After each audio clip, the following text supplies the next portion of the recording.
Sean todos bienvenidos. Hoy 17 de febrero de 2021, para quienes nos ven en diferido por el canal de YouTube.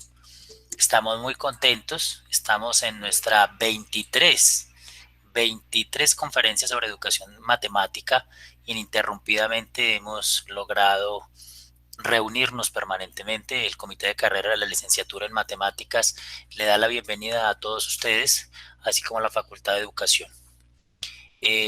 La pandemia nos ha enviado, nos ha trasladado a este espacio, así que lo primero sea ofrecer una respetuosa disculpa por estar allá en sus hogares, ¿cierto? A veces cuando estamos en la presencia pues tenemos un espacio un poco más adecuado para esto, que es nuestro gran salón múltiple en el 10, ¿no? En el bloque 10 de la facultad, de la universidad, pero bueno, nos trasladamos, como todos sabemos, a la virtualidad, y el comité de carrera y el Departamento de Ciencias y Artes ha querido continuar con este gran esfuerzo de invitar permanentemente a colegas, amigos de la ciudad, del país y del mundo a conversar con nosotros sobre educación matemática. Hoy tenemos un invitado muy especial, muy querido, colega y amigo Jorge Andrés Toro Uribe. Es muy particular porque es egresado de la licenciatura en educación básica con énfasis en matemáticas, y pues ahora es doctor en educación matemática. Eso nos pone a todos muy felices. Eso también habla muy bien del programa, de la licenciatura, de la universidad. Definitivamente somos parte, todos ustedes los presentes y nosotros, o yo como coordinador de la licenciatura de hace un par de años, de un gran esfuerzo académico, y creo que vamos por muy buen camino. Somos muy buenos en lo que hacemos y nuestros egresados son un ejemplo para eso. Entonces, les recuerdo unas breves anotaciones, por favor. Digamos que, por favor, mantengamos en silencio nuestros micrófonos mientras que Jorge nos hace su presentación. Cuando termine, unos 45 minutos, hablaremos un espacio para que ustedes hagan las preguntas o los comentarios pertinentes. Yo daré la palabra. Si usted quiere, aquí abajo a mano derecha tiene un botón para levantar la mano, o en el chat me escribe su pregunta, o en el chat escribe que quiere preguntar, y yo con mucho gusto le doy la palabra para que lo hagamos ordenadamente. Otra cosa que le solicitamos el favor es de escribir un corto saludo en el chat. Eso nos ayuda a tener un poco la asistencia de todos nosotros, que es importante después. Entrecortado, uy, la profesora Diana me dice que estoy un poco entrecortado. Espero que los demás me estén escuchando correctamente. De todas formas, vamos a ver que ojalá el profesor Jorge no nos escuchemos entrecortados, que es de verdad quien nos debe, lo debemos escuchar muy bien. Así que, doctor Jorge, profesor, bienvenido, mucho gusto en tenerlo, y es el espacio para usted. Por favor, nos lo escuchamos permanentemente. Bien pueda, profesor. Claro que sí. Muchas gracias, profesor Leonardo. Gracias pues como a todos por compartir pues como el día de hoy esta charla, llamémosla charla, este conversatorio que quisiera pues como tener con ustedes. Voy por acá pues a presentar la pantalla. Si de pronto en algún momento hay de pronto algún inconveniente con el audio o con la imagen, les agradezco por favor y me lo hagan saber. Bueno, entonces sean pues como todos bienvenidos a la presentación del día de hoy.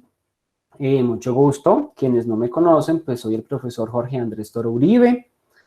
Como ya lo mencionó pues el profesor Leonardo, soy egresado de la Universidad de Antioquia, tanto en la licenciatura como en el doctorado. El día de hoy voy a compartir con ustedes, más que compartir con ustedes tal vez un trabajo teórico y doctoral, aunque por partes podrá parecer, quiero compartir con ustedes pues como ciertas reflexiones de lo que ha sido pues como mi trabajo como investigador en los últimos 13 años, desde que inclusive pues estaba en la licenciatura, porque es un trabajo con el cual he estado siempre. El título entonces de esta conferencia es Argumentación en la clase de matemáticas, perspectivas, retos y rutas de investigación. Yo quiero entonces iniciar el día de hoy con este par, digamos, de caricaturas. Nos están recreando como momentos de la clase. Tenemos una profesora vamos a llamarla Emma, y un profesor que vamos a llamar Daniel. Son profesores ambos de secundaria. Y resulta que en la clase de Emma hay un estudiante que tiene una pregunta. Y la pregunta es, profe, si me dio un medio, ¿está malo? Y pregunta entonces la profe, ¿a quién más le dio un medio? Y al parecer hay más preguntas de los demás estudiantes. Y entonces, al parecer, la profe piensa, pero si ya les he explicado muchas veces lo mismo, y no es solo una, son muchas. Y entonces la profesora anuncia, perfecto, vamos a verificar cuál fue el error. Por su parte, en la clase de Daniel, Daniel está construyendo ciertas, al parecer, funciones, y entonces él pregunta a los estudiantes, bueno, ahora díganme la respuesta de la tarea. Un estudiante, esos que siempre tenemos, pues dice, yo no la hice, pero dos estudiantes manifiestan lo siguiente. La primera dice, profe, la función es creciente, y la otra, profe, la función es decreciente. Bueno, ¿y por qué es creciente o por qué es decreciente? Pregunta el profesor. Los estudiantes no recuerdan, no saben. Y entonces al final Daniel dice, está bien, comprobémoslo juntos. Ahora entonces, de acuerdo a su posición, el día de hoy, yo sé que hay un público tal vez un poco diverso, si usted es profesor de matemáticas o profesor de otra asignatura, de otra área, si usted es formador de profesores, si usted es un profesor en formación, está cursando su licenciatura, o si por el contrario pues se dedica a la investigación, yo quisiera que a partir de estos pequeños fragmentos de clase, usted se preguntara por lo siguiente. ¿Discute tareas con sus estudiantes en clase? ¿Planifica y diseña tareas que favorezcan la interacción de sus estudiantes en clase? ¿Cómo responde, no sé, a dudas, preguntas? ¿O cómo, digamos, gestiona los errores de sus estudiantes? Estando en su posición, tal vez como profesor, ¿cómo se le ocurre que haría una verificación? Por ejemplo, la que enuncia la profesora. ¿O cómo haría una comprobación como la que enuncia el profesor? También quisiera preguntarle, ¿podría estos fragmentos aportar en la reflexión de sus prácticas educativas e investigativas? Y finalmente quisiera lanzarle una pregunta. ¿Cree posible hacer un estudio sobre la argumentación en lecciones habituales de una clase de matemáticas?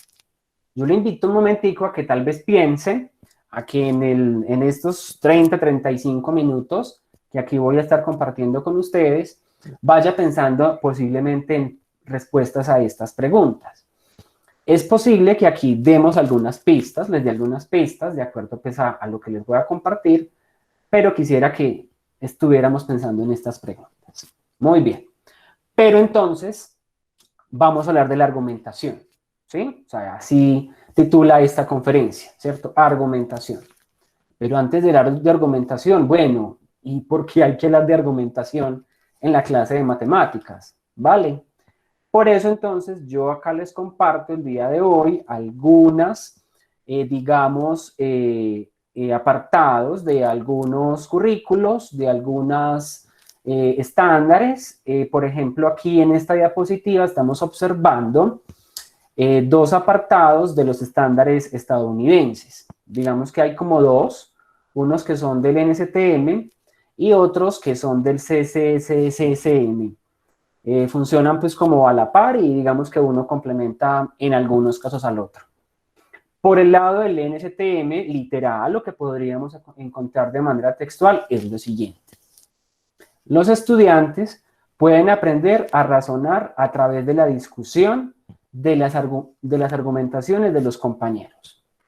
En las clases en las que se anima a los alumnos a exponer lo que piensan y en las que cada uno contribuye a evaluar el pensamiento de otros, se proporciona un rico ambiente para el aprendizaje y el razonamiento matemático. Y los otros estándares, también estadounidenses, plantean así.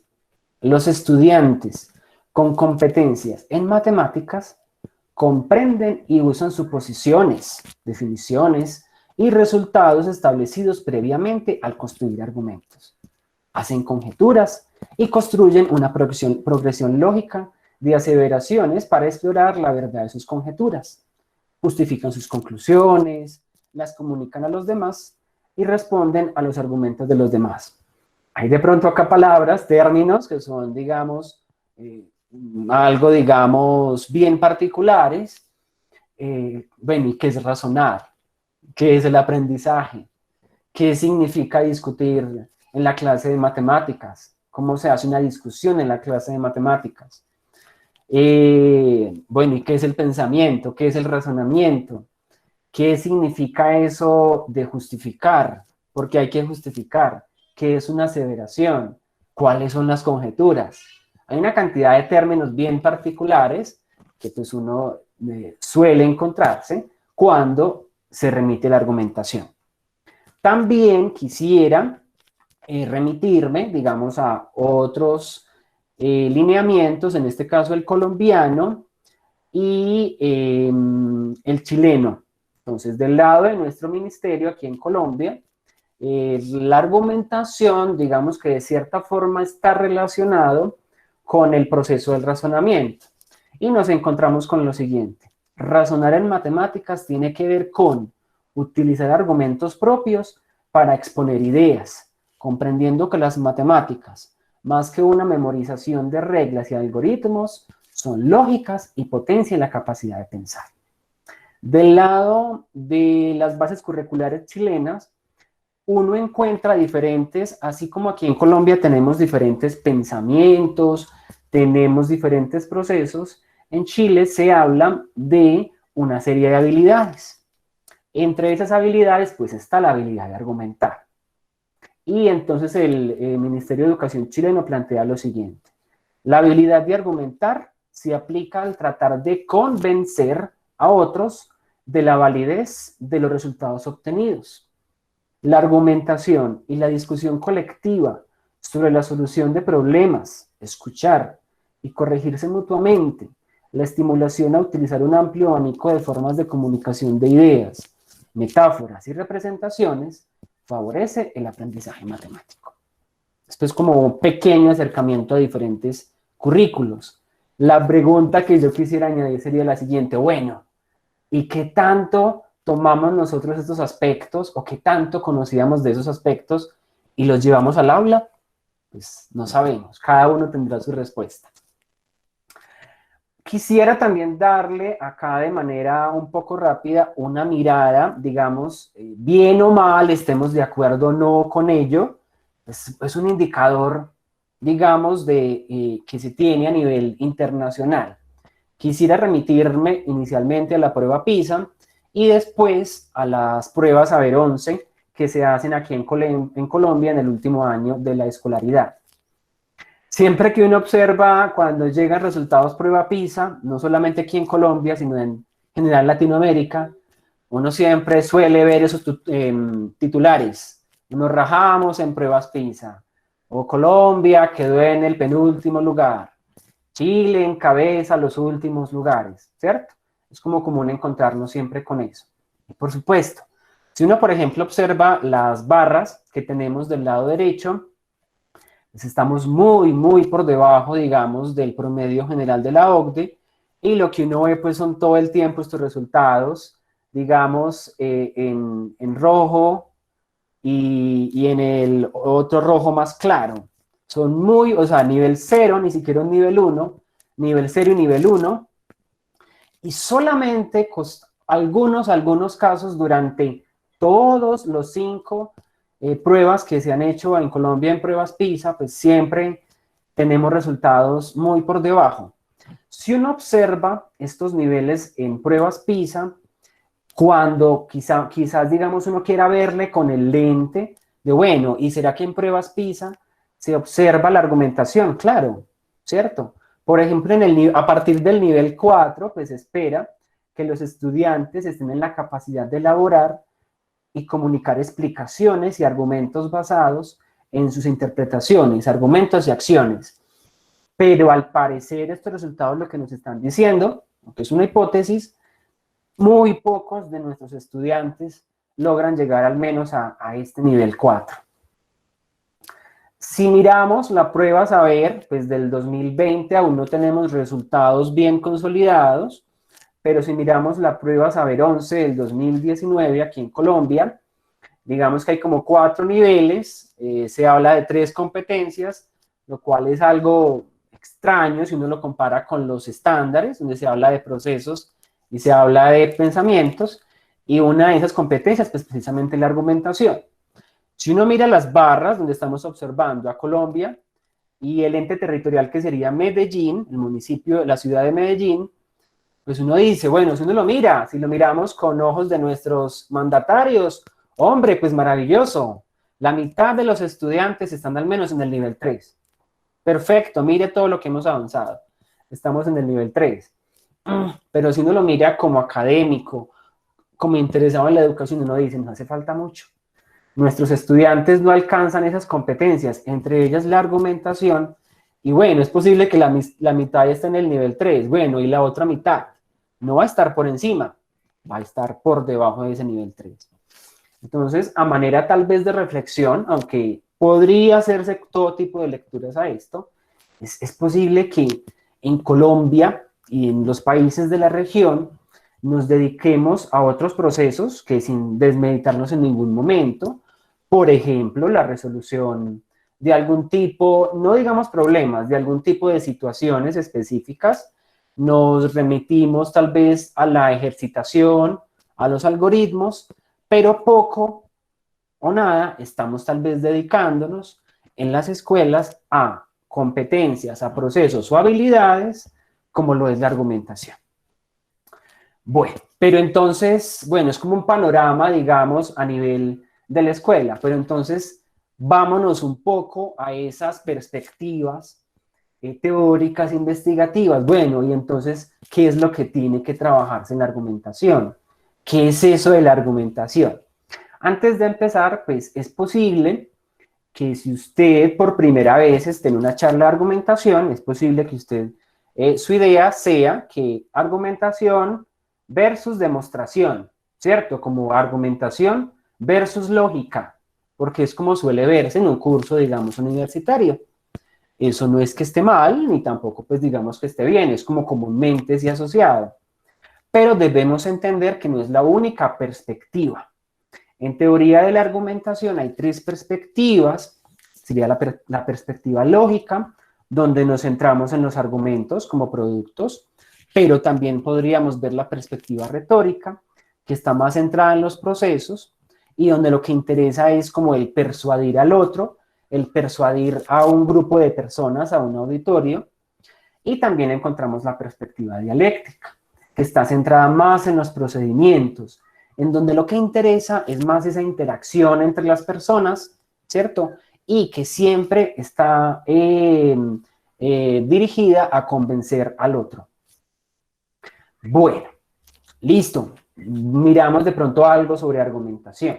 Pero listo, llevémoslo un poco más, vámonos un poco más a fondo y miremos entonces cómo es que lo han hecho diferentes investigadores. Aquí no trataré pues de mostrar muchísimos autores, ni muchísimos métodos y demás, solamente para que ustedes tengan como un panorama general de entonces cómo son esas perspectivas investigativas en argumentación. Aquí cito pues al menos 7 trabajos que se remontan por allá a la década de los 90. Desde por allá uno podría, digamos, como identificar hace 3 décadas que se viene pues como trabajando, claro, en profundidad en la educación matemática y por supuesto también en argumentación en educación matemática. ¿Qué se ha hecho? O sea, ¿cómo se ha hecho? Lo que uno suele encontrar, o sea, como al momento en que tú quieras observar esa argumentación en las clases de matemáticas, sea en la universidad, sea en colegio, sea con profesores, sea con estudiantes, bueno, etcétera, es una de las formas es que identifiques ciertos episodios, o sea, que tú observes clases con ciertas condiciones, con ciertos controles, tal vez no, bueno, con diferentes métodos, hacemos unas transcripciones de esos episodios y esos episodios, digamos, utilizando ciertos marcos teóricos, podemos identificar argumentos, sea de los profesores, sea de los estudiantes. Hay un marco, hay un modelo bien utilizado que se ha adaptado a la educación matemática, que es el modelo de Turing, donde hay, digamos, una serie de elementos que me permiten identificar en un estudiante o en un profesor, bueno, qué argumento tiene, qué garantías, qué reglas matemáticas o qué teoremas está utilizando para partir, digamos, de unos datos y generar una conclusión. Así de manera general sería pues como eso. Aquí observamos algo un poco, digamos, más elaborado, un poco, digamos, que tome en cuenta lo anterior.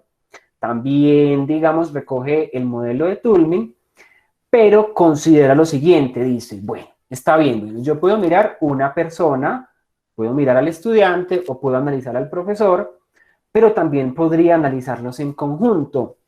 Y en ese conjunto yo podría identificar también datos, también reglas, garantías, como se llama en la teoría, o teoremas, etcétera.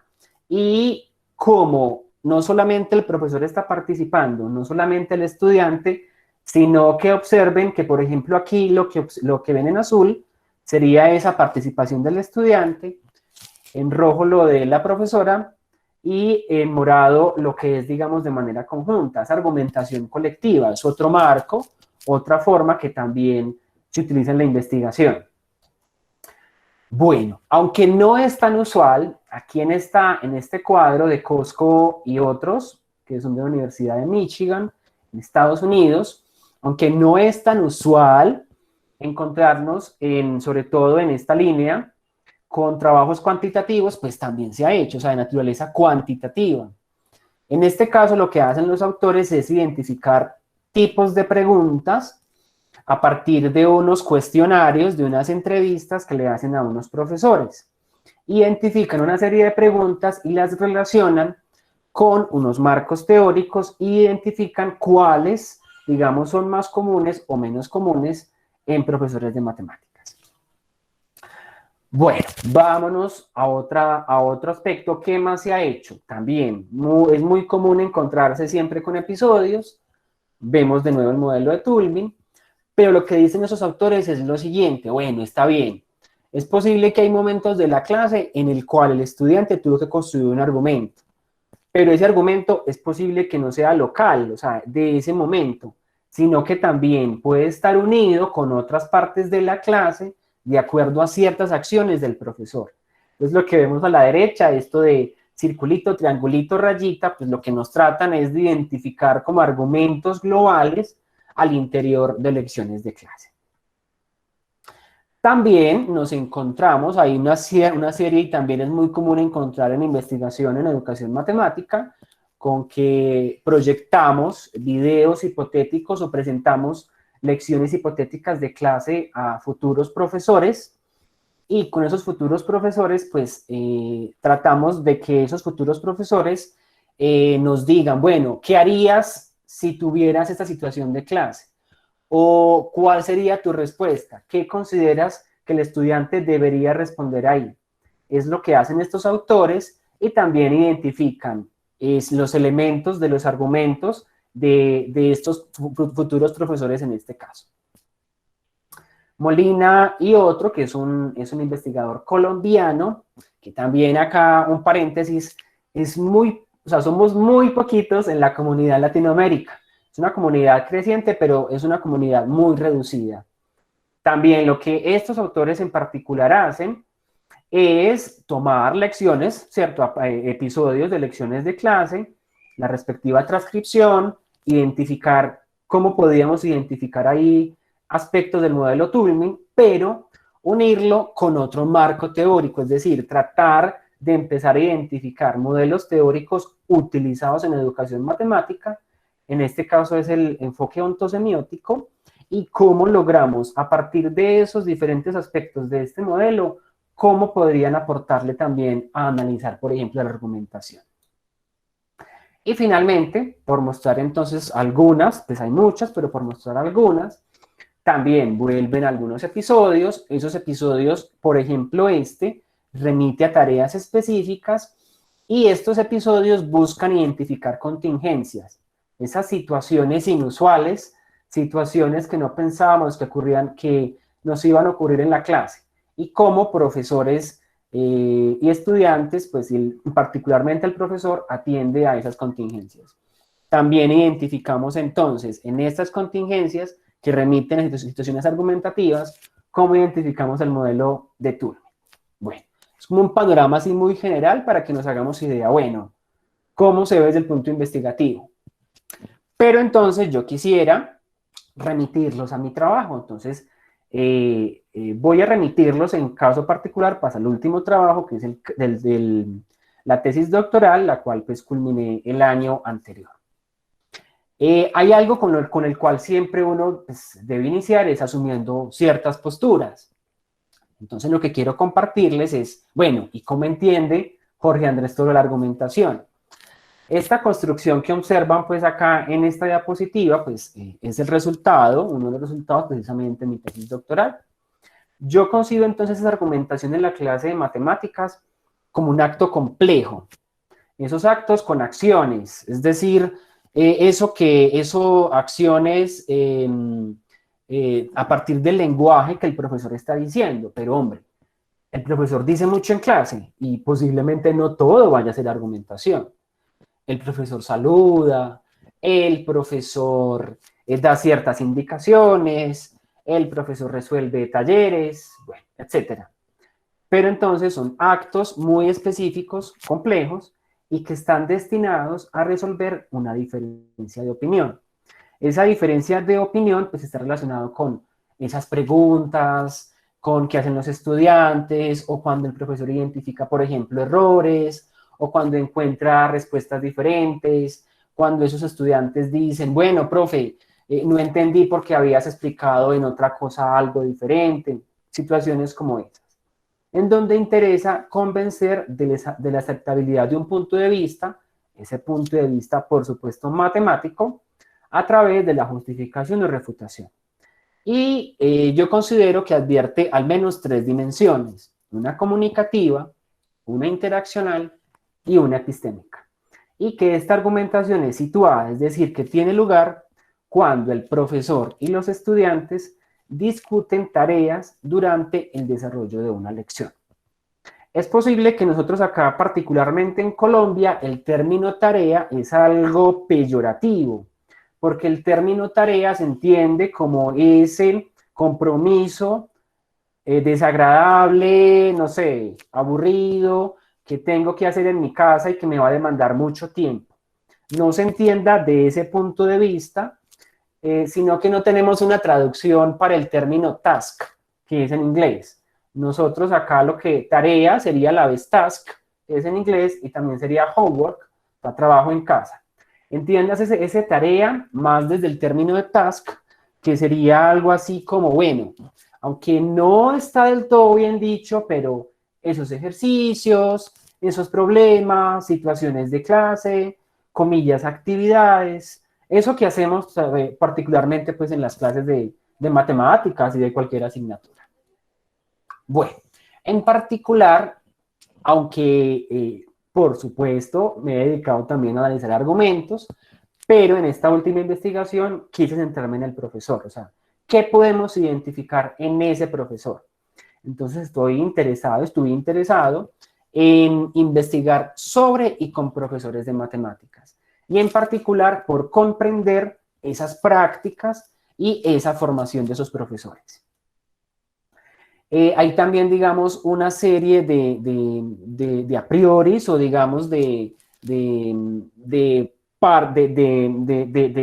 ideas iniciales con la cual, digamos, inicié el trabajo. Me sitúo en una perspectiva, participacionista del aprendizaje, en tanto considero que el aprendizaje, si bien uno puede aprender de muchísimas formas, pero en particular yo soy un convencido de que uno aprende cuando está en contacto con el otro, cuando estoy compartiendo, cuando con mis estudiantes, como profesor, o como estudiante cuando estoy compartiendo con mis otros compañeros, cuando estoy comunicando lo que estoy aprendiendo, cuando estoy haciendo parte de esas tareas que el profesor está proponiendo en clase. También teorizo en particular eso que enseguida les voy a mostrar de discurso matemático del profesor, y también esta argumentación y esta participación en clase, cómo se puede convertir en una oportunidad de aprendizaje. Bueno, entonces considero que esa clase de matemáticas es propicia para esa interacción entre profesor y estudiantes.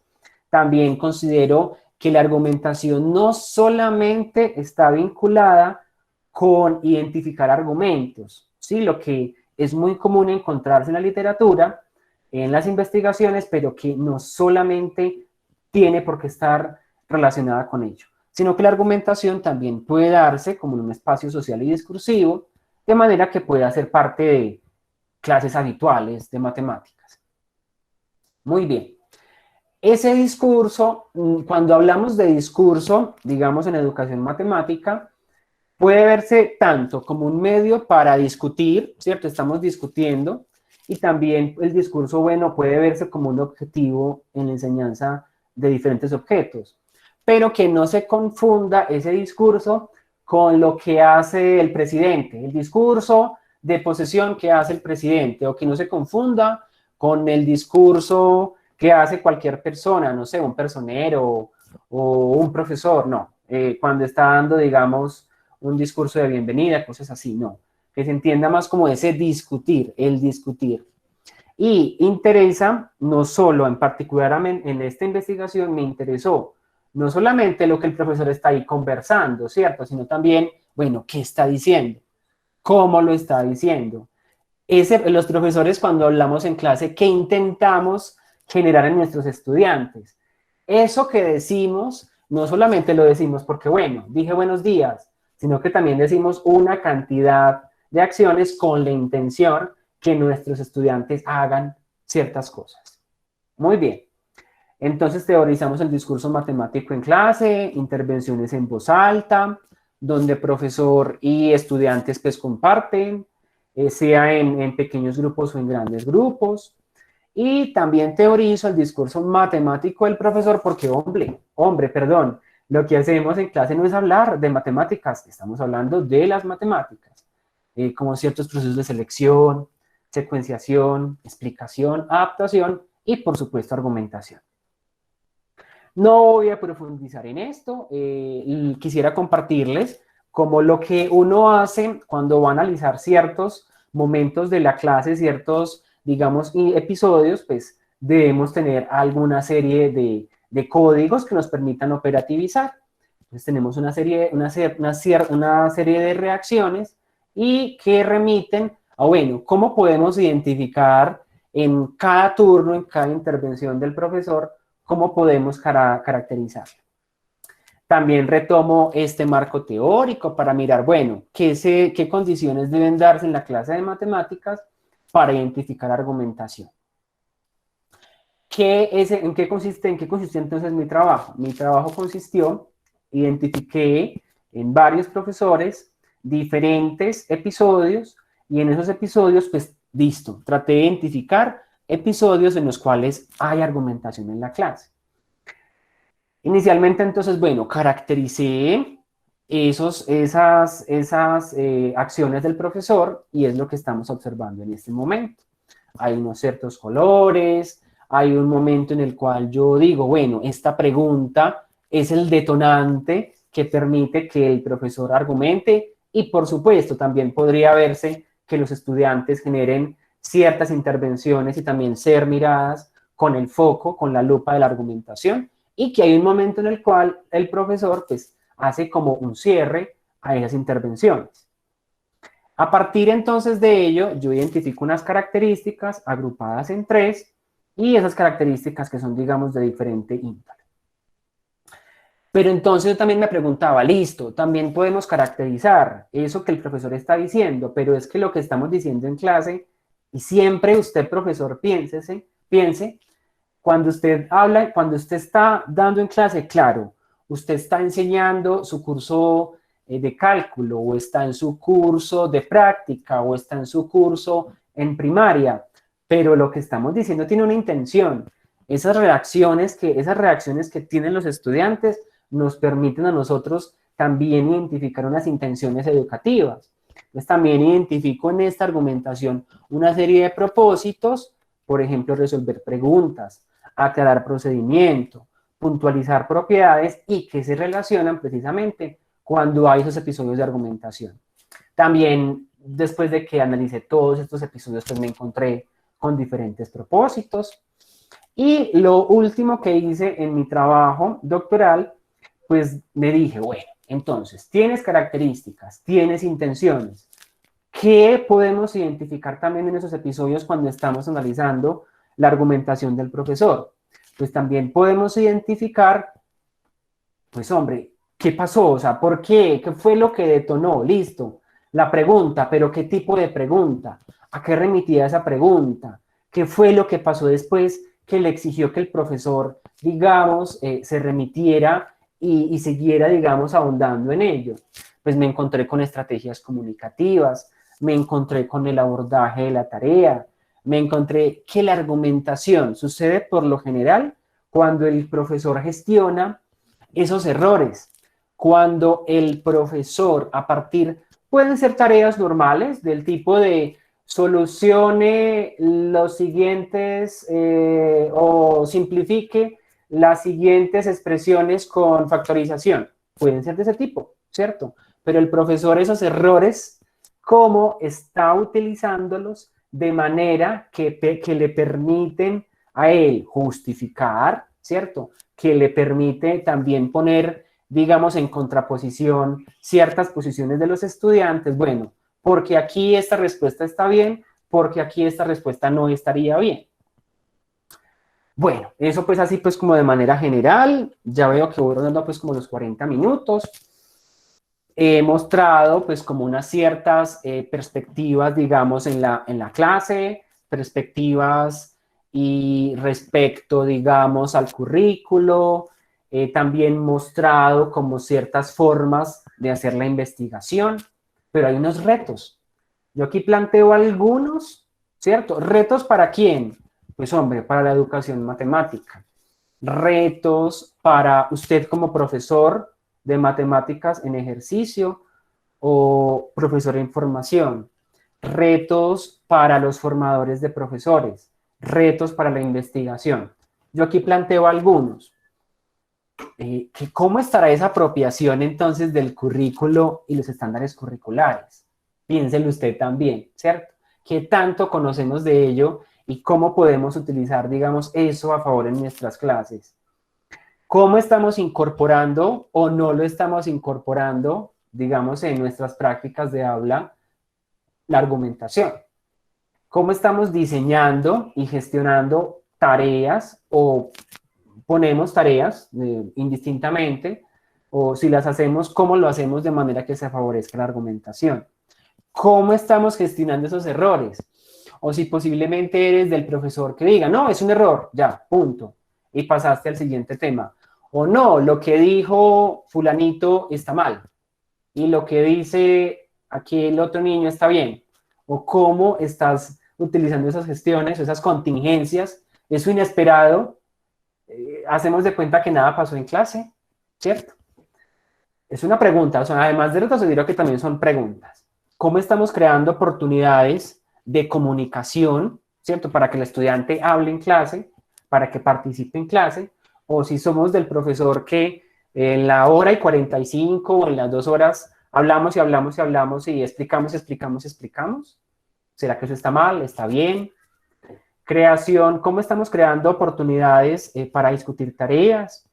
La creación de oportunidades que permitan encontrar conexiones, por ejemplo, entre la explicación y la argumentación, la demostración y la argumentación. ¿Cómo creamos ambientes en lecciones de clase que favorezca la justificación, la refutación, los contraejemplos, las conjeturas?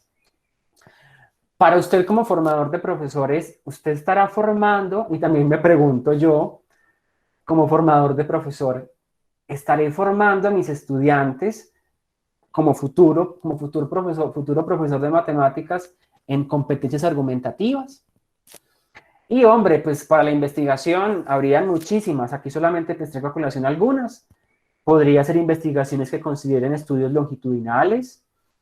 Es posible que se tomen, digamos, momentos muy particulares de la clase, sería muy interesante, o de algunas clases, y observar grupos, diferentes grupos de estudiantes durante un periodo largo de tiempo, más trabajos, por ejemplo, de naturaleza cuantitativa, investigaciones que permitan encontrar vínculos con otros procesos como les llamamos aquí en Colombia, por ejemplo, entre modelación y argumentación. Aunque ya hay algunos avances, considero que esos vínculos serían bien interesantes.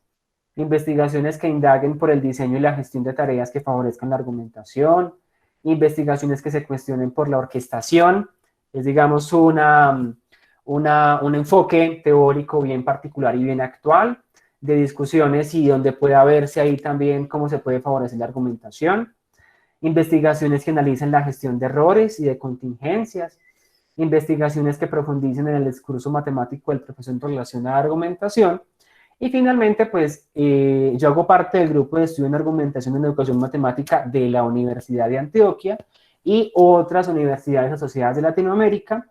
Nos encontramos hace unos 3 años y medio y mensualmente, y en esos encuentros mensuales son bienvenidos a participar, se pueden contactar con nosotros, y en esos encuentros mensuales pues estamos reflexionando, discutiendo, pues hombre, somos poquitos en Latinoamérica, encontrémonos y hablemos sobre argumentación. Vale, entonces es lo que tenía para ustedes el día de hoy.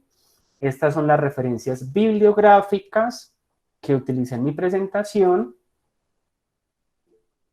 Muchísimas gracias. Este es pues mi correo electrónico por cualquier contacto. Entonces, profesor Leonardo y auditorio, quedo atento al conversatorio y a las preguntas. Muchas gracias, profesor. Muy clara su conferencia. Muchas gracias por animarnos en la argumentación. Bien, muy bien. Muchas gracias y los felicito. Esperemos entonces si algún colega, amigo, compañero presente primero tiene alguna pregunta, algún concepto que darnos. Yo con mucho gusto le doy la palabra. Ahí estoy mirando el chat y no veo esas.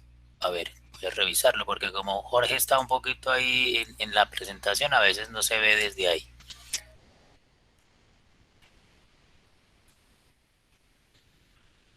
Muy bien, entonces pues pudiéramos empezar por mí. Jorge, yo tengo una pregunta, ya le voy a dar la palabra al profesor John Henry. Yo tengo una pregunta sobre el asunto digamos, de enseñar a argumentar, porque pues lo que usted nos reporta ha sido pues su búsqueda de eso, pero ya decirle a alguien que lo correcto, ¿no? Para enseñarle a una persona a argumentar es ya un rollo, no es tan simple. ¿Usted de qué perspectivas tiene así ya, digamos, en la mano, ¿no? Que nos puede ayudar a los profesores de formación o todos nosotros? ¿Cómo introducimos el asunto de los argumentos, sobre todo en matemáticas? Porque digamos que lo que máximo llegamos o todos conocemos aquí en las matemáticas es el asunto como usted nos enseñó en las diapositivas en el asunto de la lógica. Pero quién sabe si en la retórica, ¿cierto? Si son tan aceptables los argumentos en matemáticas que no sean lógicos, porque por el contrario yo pienso que sí son necesarias y muy interesantes, además otras formas de argumentar que no vayan a ser con lógica proposicional. Pero usted que ha estado en el trabajo ya de campo, ¿cómo está intentando esa actividad? Gracias, profesor, por su pregunta. Bien interesante y bien actual, de hecho. A ver, enseñar en la literatura, digamos, desde la parte investigativa, no estaría, si me sitúo como investigador, hombre, plantear cómo enseño a argumentar, eso no es para nada fácil y no sería una pregunta que posiblemente tuviera respuesta desde la investigación, ¿cierto? Si vamos a hablar desde la investigación, porque pues, hombre, Es como cuando enseñamos a demostrar, cuando uno está por allá en los primeros, y a todos nos pasó, como profesores de matemáticas, viendo el primer curso de demostración, que uno siente que nada sabe y que no es nadie, cosas así.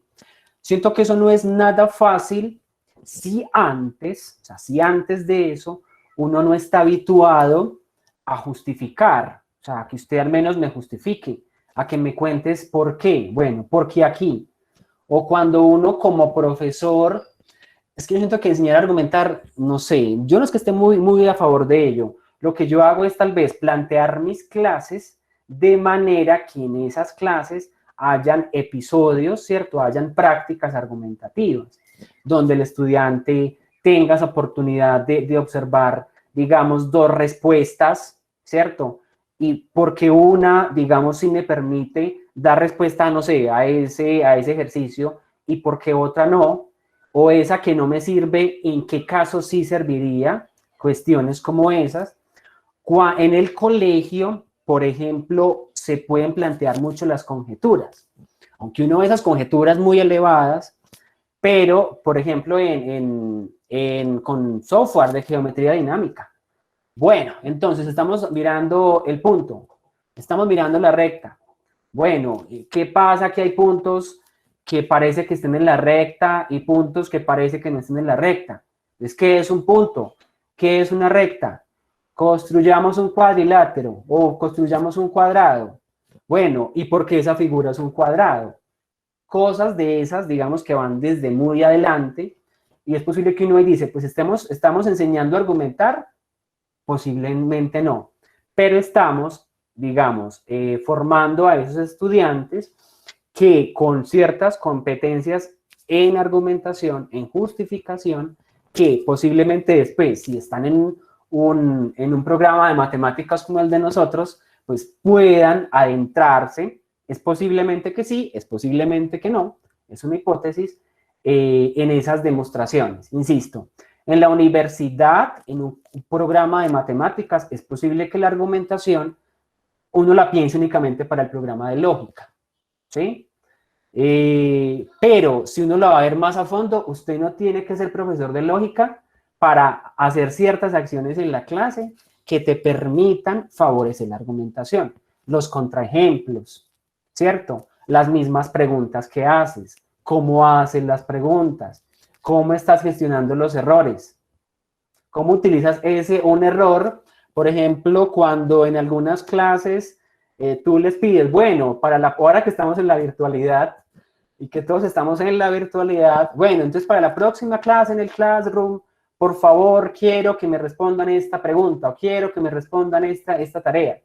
Y a la siguiente clase tú empiezas mostrando como ciertas respuestas y vas diciendo, bueno, como que a ver, observemos la respuesta de fulanito, la respuesta de peranito, miremos a ver cuál es, digamos, la que responde a la tarea, por qué sí, por qué no, cuándo sí, cuándo no, situaciones como esas. Pero no soy, insisto, como tan partidario de enseñar a argumentar, porque no considero que sea en la investigación algo que tenga respuesta, y desde el punto de vista como profesor y como profesor, siento que es algo bien complejo, es algo bien complejo que exige y demanda ciertas, digamos, condiciones. Era eso, profesor. Muy bien, muchas gracias, profesor. Me queda muy claro. Sí, sí, argumentar y enseñar a argumentar debe ser un asunto tenaz de esas cosas que van llegando. Bueno, le propongo que tengamos el siguiente orden y a los compañeros y colegas del orden de la palabra. Primero Emilce Nova, luego el doctor John Henry Durango, luego Jaime Castilla y finalmente Juan Gabriel Rabe, si le parece. Emilce, por favor. Muy buenas tardes, compañeros. Jorge Andrés Toro, felicitaciones por su tesis doctoral. Me gustó mucho, mucho, porque es un tema, como usted lo acabó de decir y como todos lo sabemos, es un tema complejo, no es nada fácil. Y es quizás una lucha frecuente de nosotros como docentes de matemáticas, y más aún en el campo experimental, tratar de que el joven o el niño desde preescolar aprenda a argumentar matemáticas, ¿sí? Mi pregunta iba relacionada con algo que usted acabó de argumentar ahorita en la respuesta, es cómo hacemos para nosotros, por ejemplo, docentes de matemáticas, ya cuando estamos en grados superiores, cuando el joven o el adolescente trae un proceso donde durante sus primeros años escolares se le dificultó aprender a argumentar, porque es que en la clase nos damos cuenta que el joven, a pesar de que uno pues hace sus ponencias, uno les explica, ellos pueden entender los conceptos, pueden entender los procesos, pueden seguir algunos parámetros establecidos que uno les da, unos pasos para que puedan resolver y puedan identificar y hacer o lograr lo que nosotros muchas veces les pedimos a ellos en clase. Pero lo difícil queda es cuando uno les pregunta, cuando ellos van a argumentar con sus propias palabras.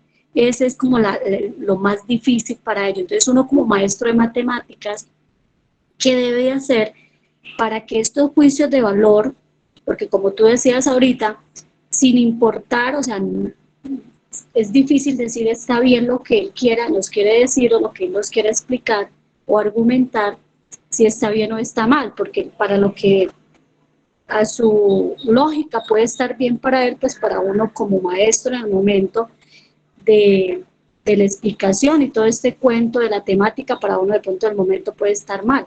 Pero ¿cómo hacemos nosotros como maestros para que los estudiantes den un buen o den un juicio valorativo, un juicio de valor que ayude a que sus otros compañeros o a que se favorezca dentro del aula de clase de pronto un conversatorio y ponernos, como tú decías ahorita, como a que el otro compañero de su punto de vista y como que se genere un conocimiento un poquito más avanzado y que se llegue a este proceso de la argumentación más complejo y que de pronto de esta manera se puedan inclusive entender mejor los conceptos matemáticos que de la misma teoría que implementa el profesor. Gracias, Emilce, por tu pregunta. Mira, pues respuestas podrían haber muchas o tal vez pocas, desde el punto de vista en el cual tú lo mires. ¿Yo qué te diría? Si tú me hablas que eres una profesora, por ejemplo, de grado superior, y de hecho en cualquier curso, ¿cierto? Sea de colegio, sea de universidad, por eso yo me situaba en una, digamos, posición muy, muy específica del aprendizaje. Yo hablaba de la participación, ¿sí? Entonces, primero yo siento que lo que debe crearse en la clase de matemáticas es ese clima de confianza en el cual los estudiantes se sientan, digamos, en la tranquilidad de participar, lo cual en algunos casos tampoco es fácil, porque según también el contexto en el cual te desenvuelvas, los estudiantes, por el temor a que me voy a equivocar, por el temor a que mi compañero se va a burlar de mí, pues no participo, y es muy usual. Pero lo primero que debe garantizarse, de acuerdo pues a la perspectiva en la cual yo trabajo, es esa, o sea, que los estudiantes hablen en clase. El tipo de que estamos todos en las filitas y ustedes calladitos se ven más lindos, nadie se me mueve, me ponen cuidado, copian cuando yo les diga, pues digamos que no sería tan pertinente en esta perspectiva. Pero si los chicos van poco a poco acostumbrándose, van observando, listo, yo puedo decir, es posible que al principio digan, bueno, ¿y por qué? Explícame por qué ahí esa raíz de 5, sí se puede dejar ahí esa raíz de 5, pero ahí en ese numerador, pero a ver, acordémonos, ¿qué debemos hacer cuando la raíz esté abajo? ¿Y qué deberíamos hacer?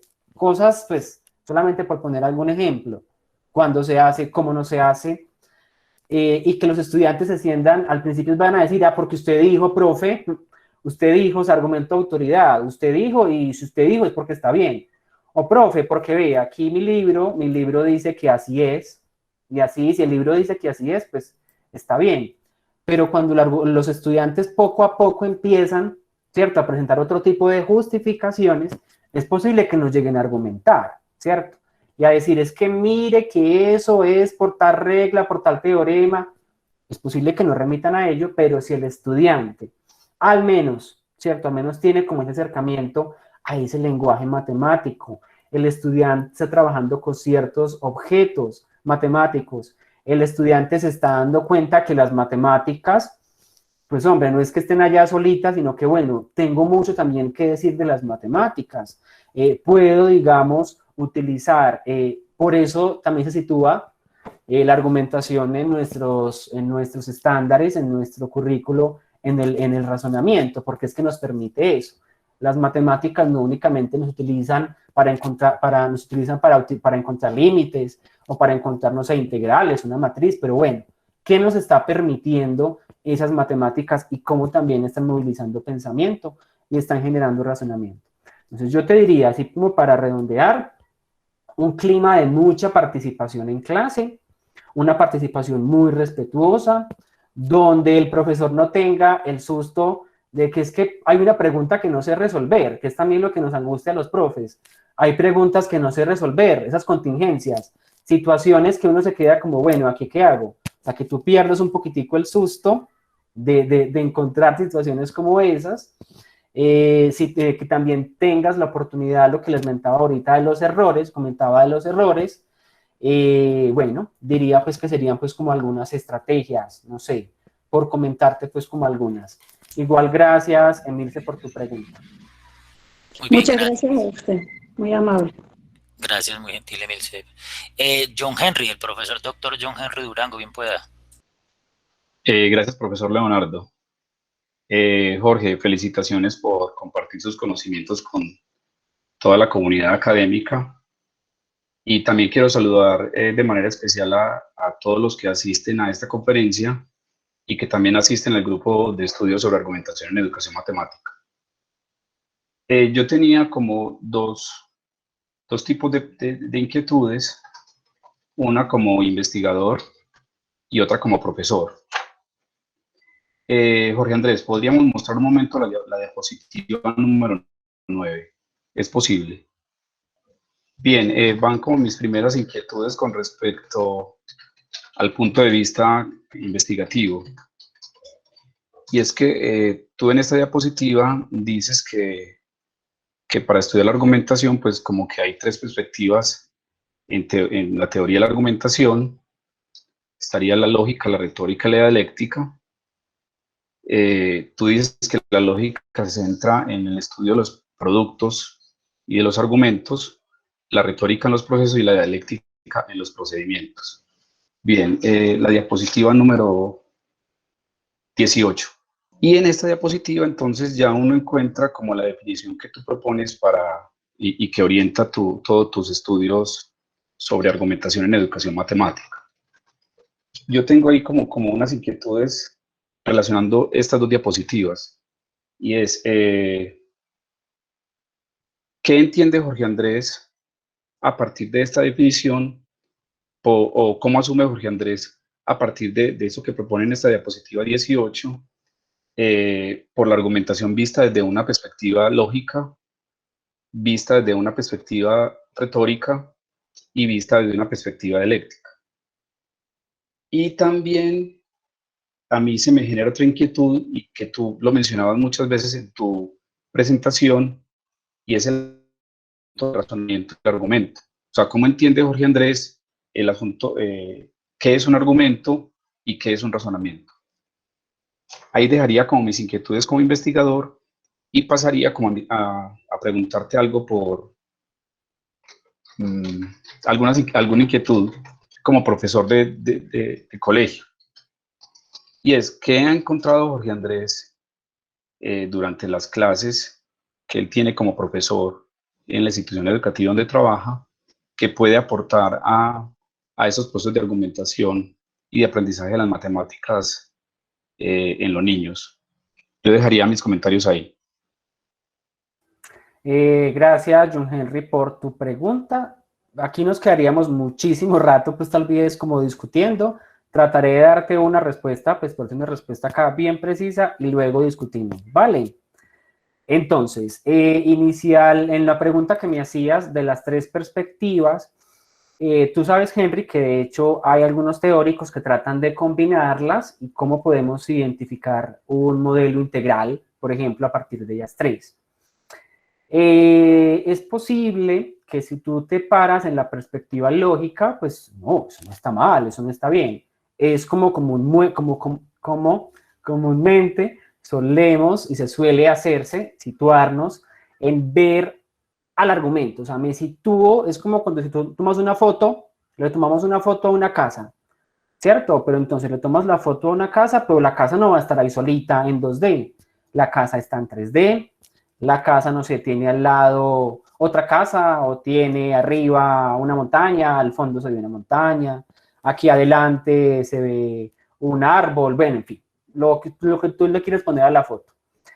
El problema y lo que yo discuto cuando únicamente te centras en mirar el argumento, o sea, en tu mirar la casa, miramos, tomamos la foto, ¿cierto? La foto sería como, miramos una clase y tú te identificas, mire, aquí en el intervención 58, mire, ahí está la casa, ahí está el argumento, ¿vale?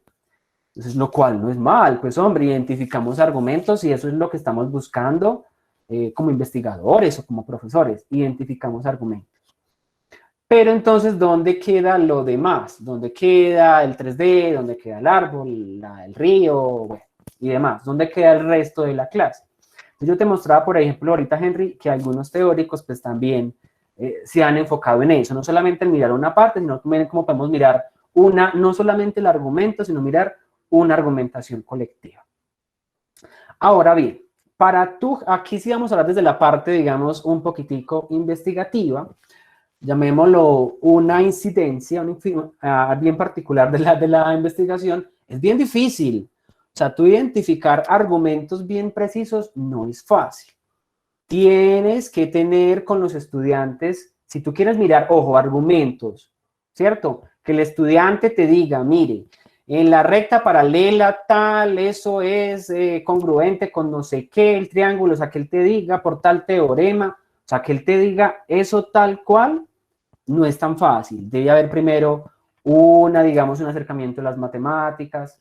Entonces, ¿cuál es mi crítica? Mi crítica y es, bien, esa perspectiva lógica está bien, el mirar el producto. Pero lo que yo cuestiono es, bueno, ¿y será que eso es habitual en las clases? O sea, es habitual que en las clases uno logre, y sobre todo, por ejemplo, en la secundaria, que uno identifique argumentos tan elaborados. Es posiblemente que no. Por eso, sabes que es posible que yo abandone un poquitico esa postura, sin desconocer que ahí está, sin dejarla de utilizar, pero que, digamos, me preocupe más por esa interacción que sería más desde el punto de vista dialéctico, que me interese un poquito más por ese profesor que se remite a alguien más, a ese profesor que no está ahí hablando solito, sino que ese profesor que está en una clase de matemáticas.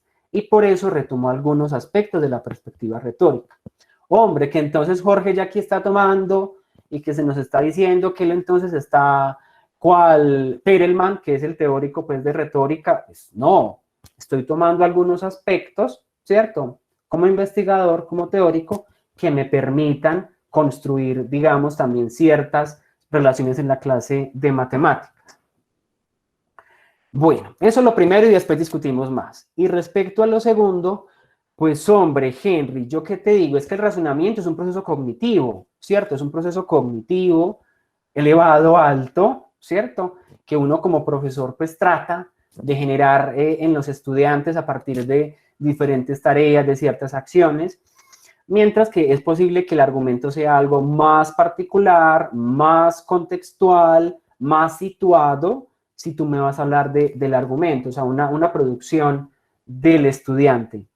Henry, dejaría hasta acá, pero sabes que seguimos discutiendo después. Profesor John Henry. Sí, Jorge Andrés. No, y con respecto a la segunda pregunta, que te decía como profesores, como qué aportes podrías darles a los profesores que asisten a esta conferencia y que te escuchan hoy, Jorge Andrés. Ah, ok, Henry, excúsame. Sí, ya pues ahorita le decía también a Emilce, algunos, digamos, aspectos que uno utiliza. No quisiera en ningún momento ponerme de ejemplo, ni voy a hacerlo, a ponerme, o sea, yo qué hago, qué no hago. Pues, siento que uno como profesor también tiene su propia identidad, también forma, digamos, pues como sus propias prácticas, pero insisto, o sea, el generar ese clima de confianza, la participación. No es que ya el estudiante con eso entonces ya nos va a justificar, el estudiante nos va a refutar, el estudiante va a plantear contraejemplos, que la conjetura, no. Es un proceso que, digamos, va gradual, pero que si al menos tú generas ese clima de confianza, de participación, de que estás muy pendiente, muy atento, ¿cierto? De lo que los estudiantes están diciendo, el tipo de preguntas que hacen, cómo respondes a esas preguntas. Y poco a poco tú vas generando, ¿cierto? Esas comunidades de aprendizaje, comunidades de práctica, colectivos, como tú lo quieras ver, y cómo vas, digamos, avanzando. O sea, como, bueno, listo, entonces, es posible que tenga un clima de confianza. Tratemos de que los estudiantes me generen algún tipo de conjetura. Es posible que empiecen muy visual. Citaba, por ejemplo, el caso del GeoGebra. Bueno, ¿y por qué esa recta es paralela? Porque ahí dice paralela, profe, pues ahí está paralela, es posible. Pero él poco a poco irá utilizando ciertas, digamos, elementos teóricos, ciertas construcciones que ha visto, ¿cierto? Ciertos hechos matemáticos, geométricos, bueno, de acuerdo a la materia que estés dictando, y es posible que poco a poco vayas generando ciertas, no sé, contribuciones con ellos. Gracias, Jorge Andrés. Muchas gracias a ambos. Había visto por acá Jaime Castilla,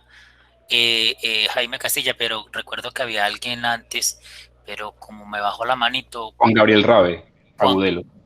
sí, él era la cuarta persona, pero pensé que Jaime Castilla era la persona que seguía. ¿Estará por acá, don Jaime? Sí. Sí, buenas tardes para todos. ¿Me escuchan? Sí, señor, muy bien, buenas tardes. Bueno, ante todo, darle las gracias al profesor Jorge Andrés por este gran aporte al campo de la educación matemática y en particular pues al campo de la argumentación en matemáticas. Antes de plantear mis inquietudes, bueno, yo soy nuevo o relativamente nuevo en el grupo y vengo dando algunos pasos en cuanto a este campo, al campo de la argumentación. En cierta ocasión que leía sobre pensamiento crítico, bueno, me encontré con un ejemplo relacionado con el neuromarketing y cómo el neuromarketing se encarga de conquistar al consumidor pues, a través de a través de las emociones. O sea, analizaba las emociones del consumidor con el fin de venderle un producto. Es decir, cómo lo persuadían o cómo iban a hacer para persuadirlo o convencerlo, ¿cierto? Hablándole bien del producto. Bueno, ya aquí con el neuromarketing, pues, se jugaba un papel ético de que si el producto era bueno o no era bueno, ¿cierto? Y descubrí que ellos utilizan pues los tres tipos de argumentos que llaman persuasivos, lo que es el ethos, el pathos y el logos, que estoy seguro que ustedes manejan eso mucho mejor que yo.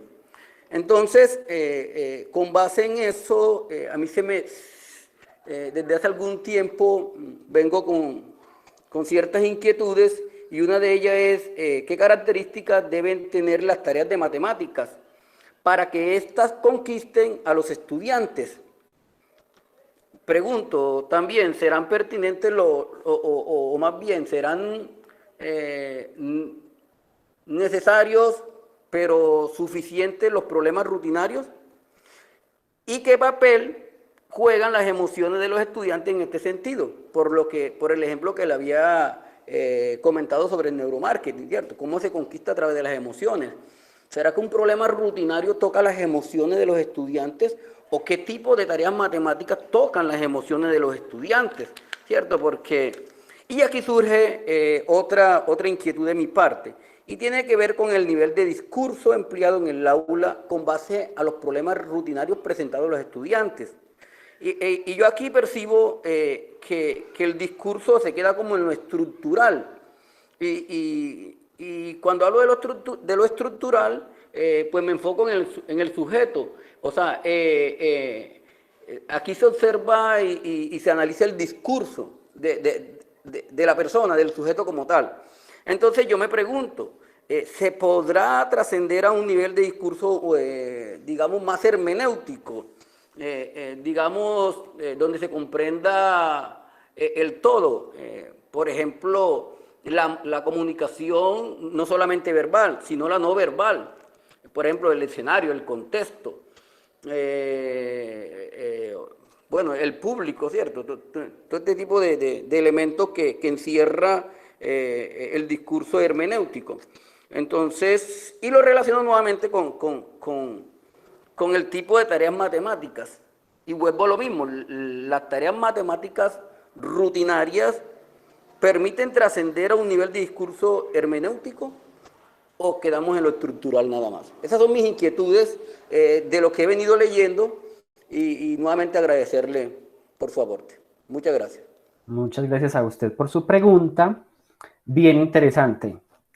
Por varias razones. Yo diría que número uno, es muy usual cuando uno, pues, cuando hace, digamos, un tipo de trabajo como el que, pues, digamos, hice, pues debes, digamos, tener un acercamiento, un conocimiento, pues, del campo que estás trabajando.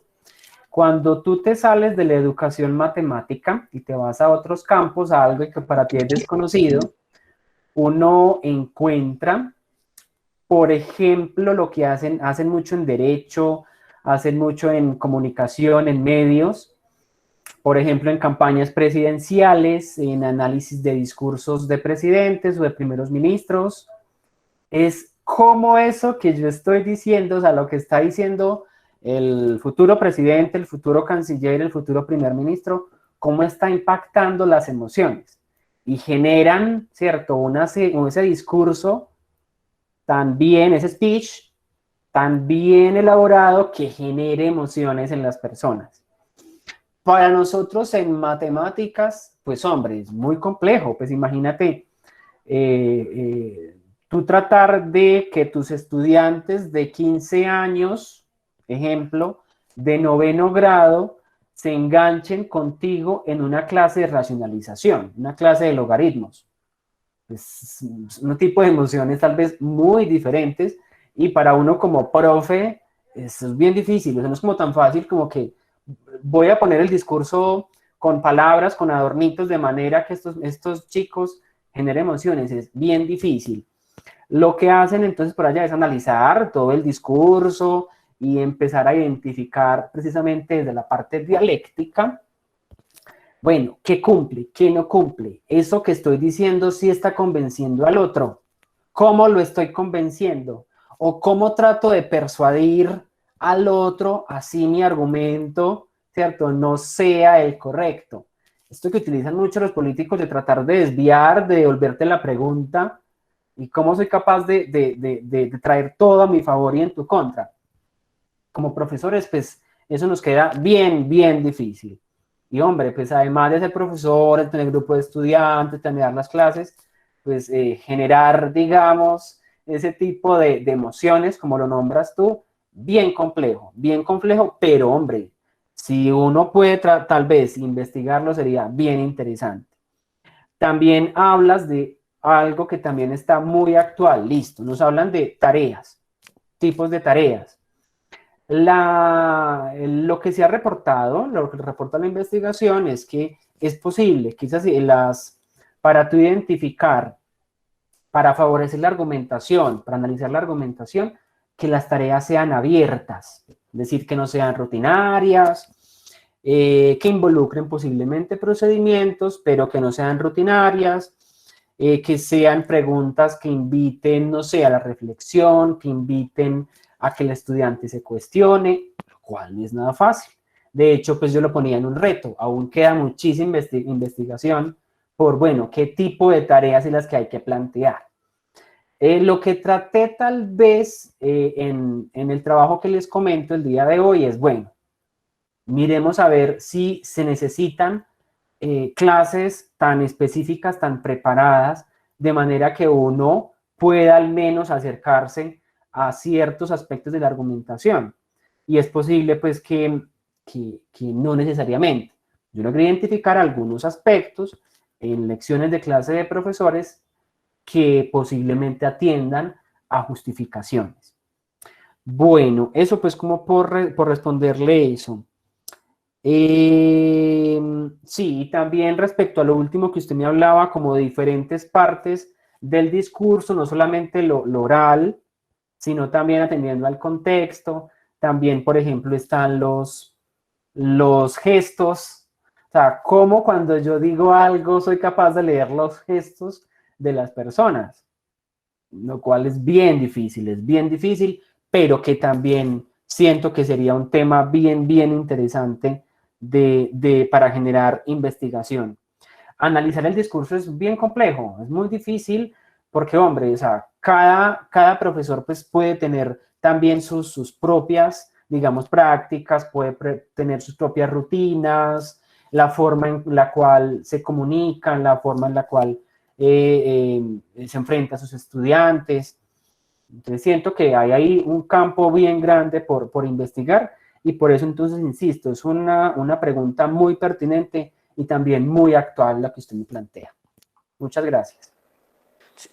Bueno, sí, bueno, una experiencia muy particular que viví en el aula de clases el año pasado, cuando usted se refería pues a temáticas o a contenidos bastante rigurosos.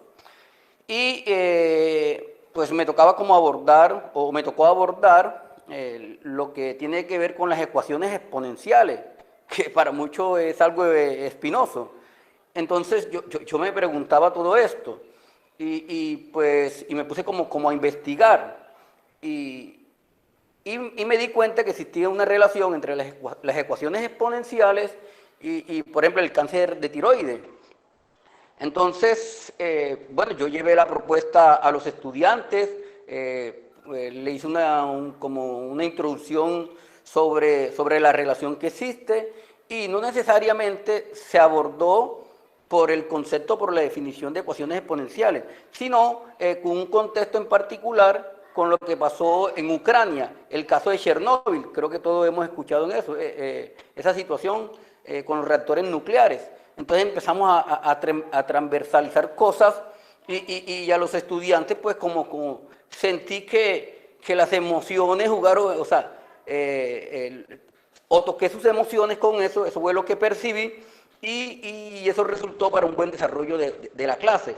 Y terminamos abordando el concepto de ecuación exponencial y solucionando pues tipo de problemas relacionados con este concepto.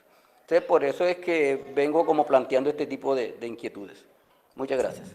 Muchas gracias, profesor. Muchas gracias. Sí, tiene toda la razón. Pues es posible que sea un posible camino, pues no sabemos que sea el camino, pero claro, usted ha planteado algo bien interesante, es, por ejemplo, el contexto, buscar diferentes situaciones. Es posible que eso nos sea, no sé, algún tipo de respuesta a la pregunta que también planteaba ahora. Gracias. Muy bien, muchas gracias. Y por último, Juan Gabriel, profesor Juan Gabriel Rabe Agudelo nos había ya levantado la mano para intervenir, ¿verdad? Hola, buenas tardes. Yo estoy viendo otras manos levantadas. Si quieres, yo hago el cierre también y que siga el profesor Wilmer, que estoy viendo la mano levantada, y yo finalizo con mi intervención, si quieren. Muy bien, muy bien. Profesor. Muchísimas gracias. Buenas tardes. Yo quisiera hacerle dos preguntas al profesor Jorge. La primera tiene que ver más que todo con lo que considera de pronto son las ventajas que tiene una enseñanza basada en prácticas argumentativas para el desarrollo de conocimiento matemático en distintos niveles frente a otros procesos como el de resolución de problemas o el de modelación. O sea, ¿qué ventajas trae consigo tratar de que la enseñanza en clase gire en torno a prácticas argumentativas frente a estos otros dos procesos? Esa sería como la primera. Y la segunda, hay una idea que me viene dando vueltas en la cabeza desde hace rato. No sé qué tanto a los profesores en formación se les enseña a identificar argumentos. No tanto argumentar, sino que ellos identifiquen argumentos en sus estudiantes y que puedan actuar en consecuencia. Hay una idea de Harel en la que él habla acerca de modos de pensar y modos de comprender. Y él menciona que en la medida en que nosotros podamos identificar los modos de comprender de los estudiantes, podríamos articular nuestras acciones con las de ellos para tratar de generar otros modos de pensar quizás más adecuados a lo que nosotros estamos viviendo en clase, suponiendo que estamos en un ámbito en el que tratamos de ayudarle a los estudiantes a que mejoren su argumentación. Esas son como mis dos inquietudes. Muchas gracias, profesor Wilmer. Bueno, respecto a la primera pregunta de las ventajas de las prácticas argumentativas y por qué es mejor que la modelación o otro tipo de, no sé, problemas. A ver, no es que yo esté vendiendo, pues acá, bueno, les vendo la argumentación y quién me va a comprar la argumentación y mire que es mejor que la modelación. Pues en ningún momento, ¿cierto? Sí, claro, yo me dedico a la argumentación y pues ese es mi campo de acción, pero en ningún momento como que se entienda que yo dejo de lado las demás o que en mis prácticas como profesor o como profesor de formador, ¿cierto? Como formador de profesores, como que únicamente mis estudiantes están viendo argumentación. No, porque entonces estoy desconociendo, ¿cierto? Que no solamente es un campo. Claro que considero que es interesante, que se debe hacer, que hay aspectos que, digamos, aportan precisamente en las matemáticas, en el aprendizaje. Claro que sí, pero que no se confunda como que entonces, no sé, como que habría unos niveles y que entonces es mejor esta que esta y que como, no sé, como una cierta contraposición ahí, como una pelea, modelación, argumentación. No, para nada. Yo siento que uno como profesor tal vez también, Wilmer, no sé si te ha pasado en tus clases de la universidad como profesor o del colegio, es posible que haya algunos, digamos, aprendizajes o algunos temas, como tú lo quieras llamar, que tú utilices, que favorezcas cierto proceso sobre otro. Es posible que en algunos temas en particular, tú privilegias, por ejemplo, la ejercitación. Y eso no está mal, pues a mí no me parece mal. Es posible que en algunos temas, digamos, estamos en funciones, estamos en optimización. Es posible que esos temas, pues hombre, sean muchísimo más cercanos si queremos verlos desde la modelación. Vale. Pero, o sea, que no se entienda como que entonces yo aquí les estoy vendiendo y quién me va a comprar la argumentación. No, trato es tal vez como de reflexionar, de poner pues como acá en la mesa ciertos aspectos que es posible que no consideremos de acuerdo a nuestra postura y de acuerdo a eso pues que lo llevemos a nuestras prácticas, de acuerdo pues también a lo que cada uno sea, a lo que cada uno ejerza.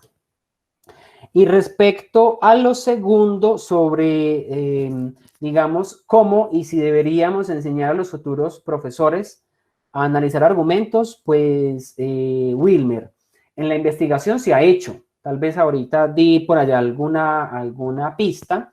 En la investigación se ha hecho. ¿Cómo se ha hecho? Pues generamos mucho análisis de videos. Eso es muy, digamos, actual en la investigación. ¿Cómo puede ser futuros profesores o profesores que ya estén en ejercicio y que, digamos, estén en un programa de desarrollo profesional? Y cómo entonces mostramos videos de clase, paramos, ¿cierto? Detenemos el video en algún momento y bueno, profesor, identifique ahí en lo que dijo el profesor o en lo que dijo el estudiante, qué argumento identifica. O bueno, paremos aquí un momento el video y qué tiene que decir el profesor, o sea, qué debería decir el profesor de manera que genere cierta discusión y podamos identificar ahí argumentos o argumentación. Es tal vez como se ha hecho, como lo reporta la literatura. Listo, espero pues como haber respondido sus preguntas. Muchas gracias. Gracias, profesor Jorge. Y ahora sí, Juan Gabriel. Listo, perfecto. Buenas tardes para todos y para todas. Yo soy Juan Gabriel Rabe, yo soy egresado de la licenciatura en Matemáticas y Física de nuestra querida Universidad de Antioquia y estudié un programa de maestría en España con la Universidad de Granada, pero mi maestría es de corte filosófico, es en lógica y filosofía de la ciencia. ¿Listo? En un itinerario llamado precisamente estudios de argumentación. Cuento esto con la pretensión de que comprendan hacia dónde van, digamos que, mis cuestiones críticas del trabajo. Obviamente felicitar al profesor Jorge por su exposición, por compartirnos y ese interés también que hay en los estudios de argumentación, obviamente en el campo de educación matemática.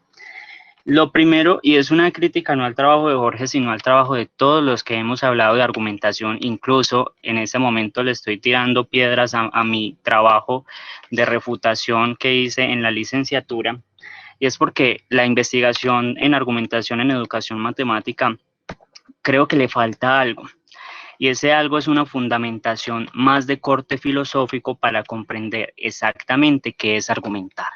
Si usted revisa todos los trabajos, si ustedes revisan todos los trabajos que nos ha compartido el profe Jorge como base teórica, no hay una claridad sobre el concepto de argumentación y mucho menos hay una claridad sobre el concepto de argumentación en educación matemática.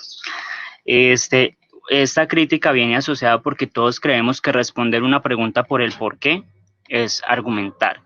Y eso está, digamos que analizado mucho desde el punto de vista de la filosofía del lenguaje, qué es argumentar y qué es explicar y cómo se responden porqués. Hay porqués para explicar y hay porqués para argumentar y en ningún momento se puede decir que un estudiante está argumentando cuando yo le pregunto que explique por qué tal cosa. Esa es una crítica que también lo escuché en el trabajo del profe Jorge. Yo creo que tenemos que empezar a defender que la argumentación es lo suficientemente sólida e independiente de otras cosas a las que se pueden parecer. Entonces, argumentar es diferente a explicar. El por qué que se responde en la argumentación es diferente al por qué que se responde en la explicación. Y eso nos lleva también a cuál es el concepto que también el profe John Henry ha presentado, pues ha preguntado con relación al concepto de argumentación que nos plantea el profe Jorge. Yo tengo muchísimas preguntas, obviamente, con relación a este concepto. Una de ellas es la cuestión de acto complejo, otra es la cuestión de una diferencia de opinión. Y esto me voy a centrar más acá, una diferencia de opinión en el aula de clase, pero si no se da esa diferencia de opinión, no podemos argumentar en clase de matemáticas.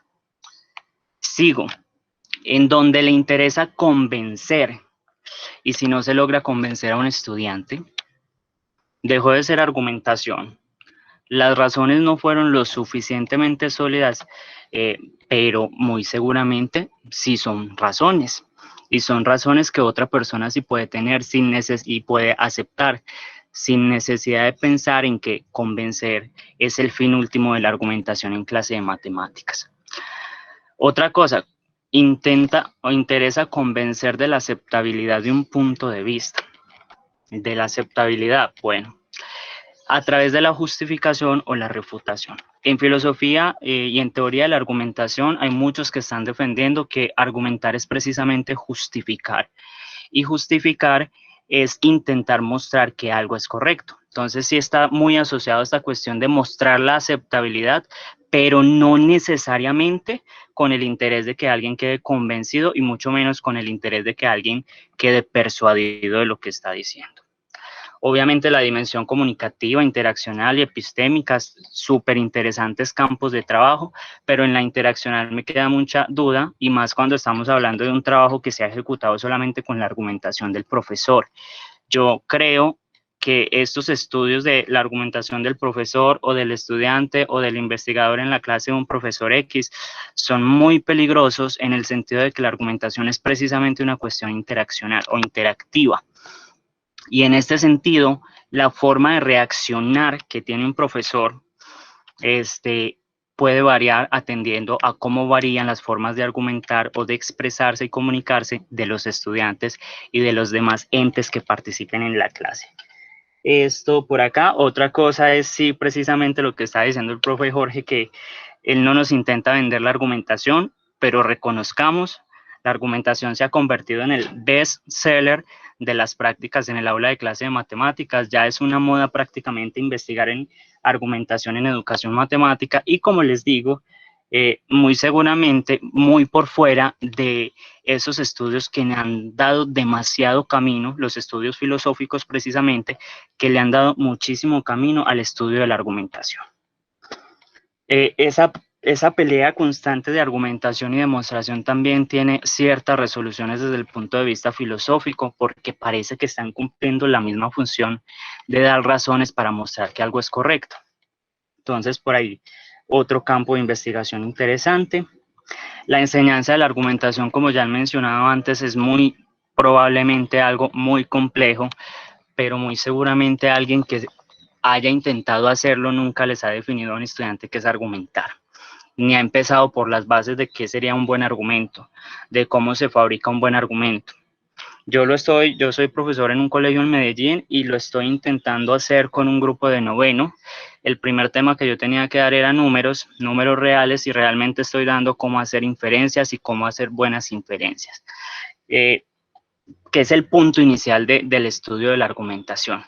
Porque otra cosa que dijo el profe Jorge, que el argumento es una cosa y el razonamiento es otra, acá hay una relación excesivamente estrecha, porque tienen un punto en común la argumentación y el razonamiento, y es precisamente la construcción de inferencias o la transformación de informaciones.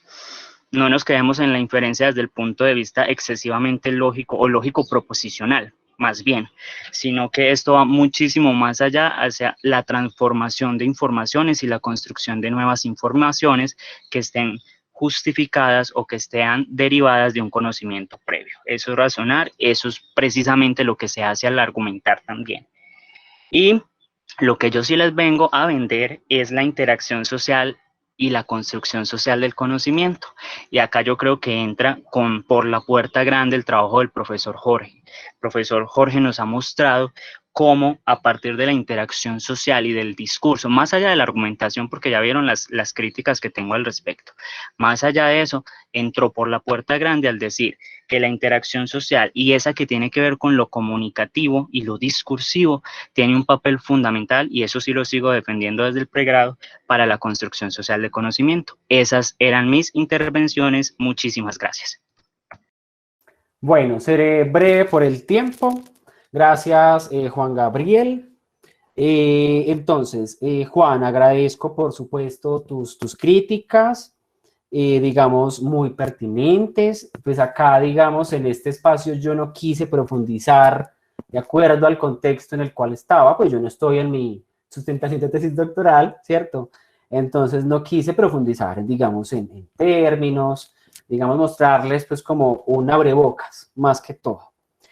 Gracias por las críticas a la definición, es lo que uno busca, y cierto que todo teórico cuando presenta su tesis, pues eso es una tesis, es el inicio. Es posible que después, a partir de esas críticas, recuerda lo que le pasó a este filósofo que tiene dos y que se me acaba de olvidar el nombre. Profe Diana, si usted me acuerda, el filósofo que trabaja Carolina se llama Wittgenstein, por supuesto, gracias. Wittgenstein tiene primer Wittgenstein, segundo Wittgenstein, imagínate.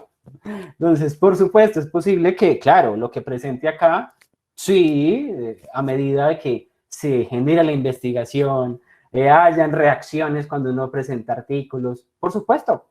Esto es digamos, propuesto a cambiar. Entonces, hablar como que, como que lo que estoy presentando es acabado y que lo presenté y que profundicé, no, porque digamos que no era la intención como tal de esto. Si quieren discutimos después, igual que también pues hablé con Henry, podemos tener una charla los tres, porque somos pues bien cercanos. Pero no estoy de acuerdo contigo, no estoy de acuerdo contigo en que los trabajos en educación matemática, y siento que, o sea, me parece un poquitico arriesgado decirlo, no tengan fundamentación filosófica. Juan, o sea, ni este, ni los que presento, ni los que hemos presentado, pues, todo el colectivo, ¿cierto? La profesora Diana con sus investigaciones, la profesora Lucía, con sus trabajos, bueno, etcétera. Todos los que estamos acá, siento que, y cuando, por ejemplo, uno hace un doctorado, en la maestría no, pero cuando tú haces un doctorado, Juan, o sea, y lo que presenté, o sea, los trabajos que presentó, pues fue solamente una fotito, pero o sea, detrás de esos trabajos, hombre, hay una construcción filosófica gigantísima. Parece un poquitico arriesgada decir que solamente se remiten a algo, entonces no estoy de acuerdo contigo, y tampoco me parece muy, digamos, pertinente que tú digas que hay algo mejor, o sea, y que uno como profesor y como investigador diga que entonces lo mío es mejor y lo demás no. Tú te referías tal vez como que la argumentación es el bestseller, pues no sé, puede ser tu postura, pero no concuerdo con ella, porque entonces estamos solamente enfocando, entonces cualquiera podría decir no. Yo me dedico a la modelación y ya, modelación es lo que yo hago. Yo me dedico a los lenguajes múltiples, a todo, digamos, a los multilenguajes, o me dedico a toda la parte sociocultural y entonces lo mío es lo que sirve y lo demás no. Yo siento que es una visión muy reducida, muy pequeña de la investigación, ¿cierto? El desconocer que hay muchos campos, que estos episodios que yo presento, si los analiza otro investigador, pues, hombre, puede encontrar cosas muy diferentes, si se va con sus marcos, y lo cual no estaría mal. Antes, digamos que cierto, estaba mirando esos fenómenos en el aula de acuerdo a su lupa. Entonces, siento que no estaría contigo de acuerdo tampoco en eso. Y nada, pues gracias por tus críticas. Siento que son muy constructivas y gracias por tomarte pues como el trabajo de hacerlas. Profe Jorge, una aclaración, qué pena, yo también critico lo del bestseller. Parece que la argumentación se está tomando como un bestseller porque mucha gente cree que es lo mejor. Esa también y lo dije en mi intervención, que estaban tomando y que hay mucha gente que considera la argumentación como lo máximo. Y lo dije, estoy de acuerdo cuando el profesor dice que no está vendiendo o que no nos está vendiendo la argumentación. Y es por eso, porque parece tan bueno la argumentación que todo el mundo quiere usarlo. Y por eso han surgido también muchas investigaciones al respecto. Entonces no es un punto de divergencia, sino que por lo contrario es un punto de convergencia. ¿Listo? Gracias, profesor Juan Gabriel. Muy bien. Yo, como dice el profesor Jorge, seguramente tendrán tiempo en el espacio aquel de argumentación para discutir a fondo el asunto, pero me parece maravilloso además que el joven Juan Gabriel, que hace poco lo veía yo en los pasillos de la Facultad de Educación, esté ya en sus postdoctorados y argumentando también. Bien, profesores, compañeros, amigos, estudiantes, muchas gracias por venir, muy maravilloso espacio, un agradecimiento grandísimo al profesor Jorge, al comité de carrera de la licenciatura en matemáticas, orgullosísimo de tenerlo y de tenerlos a todos acá. Esperamos vernos pronto. Recuerden que esta grabación, esta conferencia queda en el canal de YouTube de la Facultad de Educación. Ahí están todas las otras 22 para que ustedes puedan revisarlas y retomar el asunto. Recuerden también que estas conferencias las tenemos programadas para el tercer miércoles de cada mes. Esperamos entonces que en el siguiente mes de marzo, ya tengamos un nuevo invitado, como siempre, muy especial.